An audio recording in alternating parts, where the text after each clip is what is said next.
Storytime with curly fries and things alone, I'll get you high. Sometimes things will take a dive, other times I'll make you thrive. So come on and join me, so you'll see how I used to be. How does that taste? That's some good crap right there. Wait. Ooh, can I have some? No, you cannot have some. This is my beer only.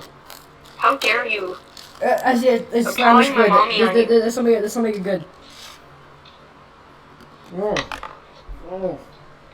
Oh. What am I hearing right now? I regret doing that. We'll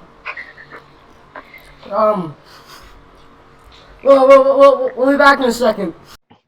Alright, we back, boys. I swallowed all those nerds. Finally. Why did you swallow her, Andrew? Shut up. Alright, so this video here is let's just say story time with curly fries, where I tell stories from my childhood, even though I'm still in my childhood. So that doesn't make sense. But that's aside the point.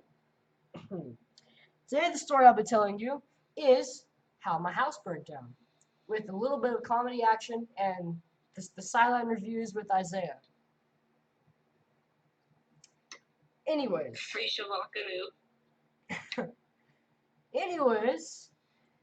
let's get right into the story, alright?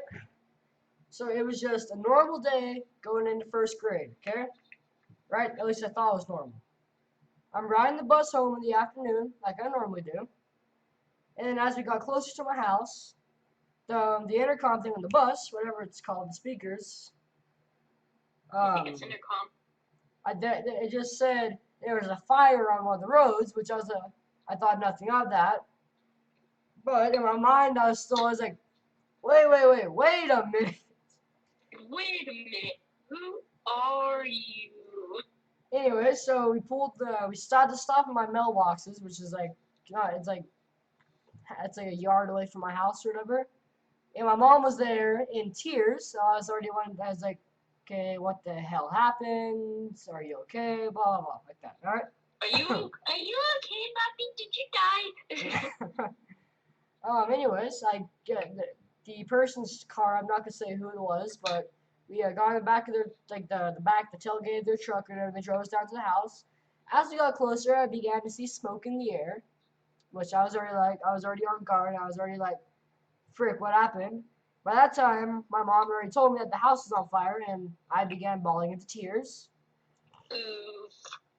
Anyways, as we got closer, I began to see a whole million of fire trucks. There's like 10 of them. I guess not a lot, but still, there's a decent amount of fire trucks That's not a lot. for a freaking It's a house lot for fire trucks. for a house built in the fucking 80s.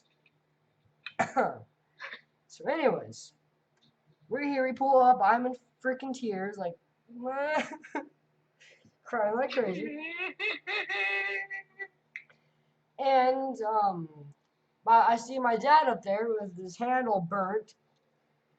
And then I'm wondering, it's like, are the dogs okay? It's your kitty cat. What happened to your kitty cat? I'm getting to that later on in the story, okay? Okay. So at that point, I was wondering, okay, where are the dogs? Are the dogs okay? Are they okay? All right, 2 of them were okay. Or like 2 of them I saw that were okay.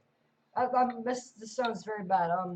All 4 of my dogs were okay. Just only 2 of them were there. 2 of the other ones ran away.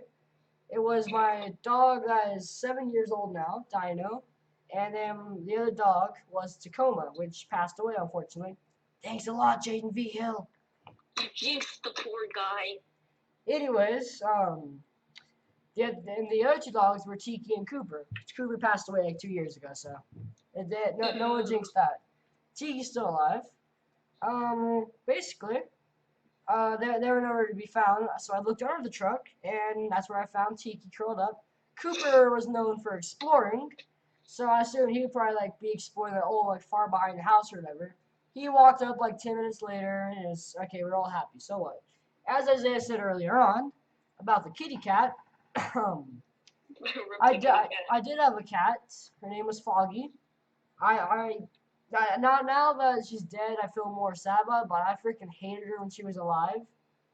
You're like, as you're a baby, as you're like a kid, and you're and your mom said your house is burning down, you thought about your dogs, and then your mom said, what about Froggy? And you're like, who the frick is Froggy?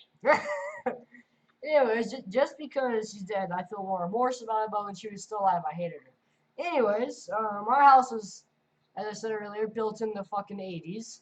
My exact words. It was a very old house, okay? It's been here for a while. So, I was worrying about the cat too, alright? I asked my dad, where's Foggy? He says he didn't know. I began to get on point because the cat didn't know where anywhere outside. It was an indoor cat, alright? So I'll get back to the cat later on in the story because there's more to that. At that point, my grandma was up and awake. Me and her were sitting in the back of the truck we had, and I remember this exactly. I hope this doesn't offend anybody, but I remember I was in the back of the truck next to my grandma sitting there with all four of the dogs in there, right? I remember I screamed out, "Why, God, why?" And she was like, "Oh, Kyla, did God not do this?" I remember. But he created humans, which humans created the thing that started the fire.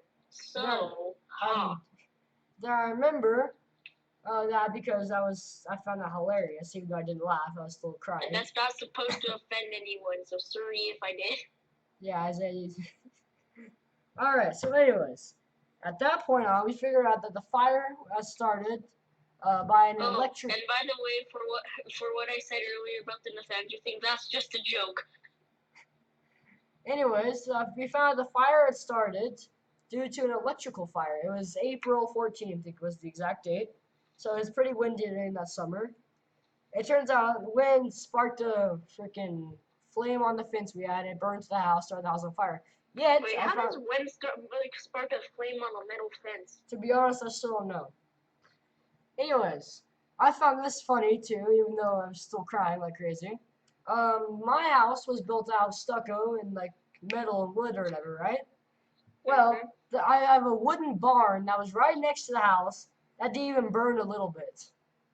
I have a solid wooden barn that didn't burn at all. Isn't that where you filmed Asian Chicken? That's where I filmed Asian Chicken. Yes. So if that barn created Asian Chicken. Yes, but the barn will burn down. Asian Chicken would have never been anything. All right. Anyways, lucky enough, we had very amazing neighbors. So they knew a guy at the Cities Gold Casino Hotel, and we stayed there for a night. I remember that exactly because the next morning, I remember making birthday invitations for my like 7th birthday, one of these days. I like how your house was burned down and you're thinking about your birthday. Yep, exactly. Anyways, my parents knew we couldn't stay in the Cities Gold Hotel for multiple reasons, so we decided to move on to the Homewood Suites, which was not that far down the road. We ended up staying there for 32 days. Why didn't you just stay there like a Motel 6 or something? It'd be so much more cheaper. You spent so you stayed there for like 36 days, right? Yep, 32. So then you probably spent like a couple good money, like probably in the thousands. Yeah, it probably was a lot of money, but insurance saved our butts on that, alright? Anyways, at that point in time, we had demolished my old house already because my papa has a bunch of tractors. We brought him out and demolished the house, right? So basically was that fun for you? Was that fun seeing your house get destroyed? Yeah, it was awesome. I actually helped destroy the house. I had the Komatsu. I smacked my bedroom wall with it. Anyways, at that point, like I said, we moved on to the Homewood Suites, stayed there for 32 days. During those days, a lot of things happened, alright? First notable thing that happened is that we had no place to put our dogs, so they stayed in the truck overnight. We'd feed them, and they stayed in the truck overnight, alright? Well, one morning my dad was going out to check on them, and these freaking bastards had a permanent fucking marker and wrote on the car, "Dog abuse. Do not let people have dogs." Then again, wait, how would they know that your house got caught on fire and they don't allow dogs in there? But then again, at least they didn't get into your car, because that would be a whole different story. Yeah, Well, like I said, those guys are just assholes, and that was like the But first. Sharpie could wash off if you put effort into it. No, that was like the first time that my dad began like saying the F word around me too. So I remember that exactly. Then the next thing that happened in the apartments was, or the homeless suites. A birthday came. I went down to the front counter and got my birthday gift, which is just a plushie, not that big. After my house burned down, I got my video game addiction because after the house burned down, we were in the hotel. That's where I got my first screen, which was an iPod and a Nintendo freaking 3DS. Okay. So I had to wash. And I remember that exactly because I would play freaking Mario every time I got home from school. How did you also Nintendo? On here you have to say Nintendo. Wada wash. Anyways, I'm sorry I'm itching my eye like crazy. My freaking eye itch is like crazy right now. Anyways, after that, we are just staying at the hotel 32 days. Approaching the 32 days of us staying there, we began to look for a temporary like a rent house we can rent. First house we went to, it's a nice house, whatever. We go outside into the backyard, and there's like a fucking 10-foot deep hole outside. And it wasn't like small hole, it was like big freaking hole, okay? It's like a big ass hole. How would you know? How would you know that they weren't building a pool? Like you could have had a pool. Well, the reason I knew it wasn't a pool was because it was in a straight line. It wasn't like a square, like a box. Wait, what? What was it then? Just like a circle? Frick, I don't know. So we clearly didn't go back to that house again. The next house was a trailer house that was close to my house. I said house like a million times right there. We drove the road and we're like, okay, this is an interesting neighborhood. We go up there and we see the house that was for sale. And that was when we first found out it was a trailer house. We turned in for 3 seconds and just turned around and went back out. You're like, nope, I'm having a brother. I'm too rich for a trailer. Anyways, after that, we went to the house that I ended up staying in for my entire second grade year. Because it was third grade when we moved into the house, my house I'm in right now. So it was the end of first grade whenever my house burned down. We went all the way through second grade through my house being built, and in third grade is when I moved into my house. Yep, that's right. So the house we stayed at, it was a nice house, 2 stories, but we only got 1 story. The landlords got the top story. It was a nice area. I have memories from that. So it was supposed to be a 2-story, but for some reason they forgot about a whole story. No, the landlords stayed in the second story. Like they stayed above us. Oh. So basically, multiple memories I have from that is it's my first time getting stung by a bee. My grandma broke open my freaking Angry Birds piggy bank and like took all my money out and left an IOU. Wait, why? Wait, why? That's just like traumatizing for a kid. I have no idea, to be honest. And then after She's like, that, give me all your money, kid. And the final thing I remember That's from what that. you get for saying, why, God, why? Then another thing I remember from the house is that we let one of our dogs, probably the oldest dog, the first one that died, is that he ate like 2 of their chickens they had outside. Can we get a rip of the trap for cock-a-doodle-doo? And then, so in the final memory I have from the house that still I find hilarious to this day is that I was playing GTA 5 on the PlayStation 3 we had, right?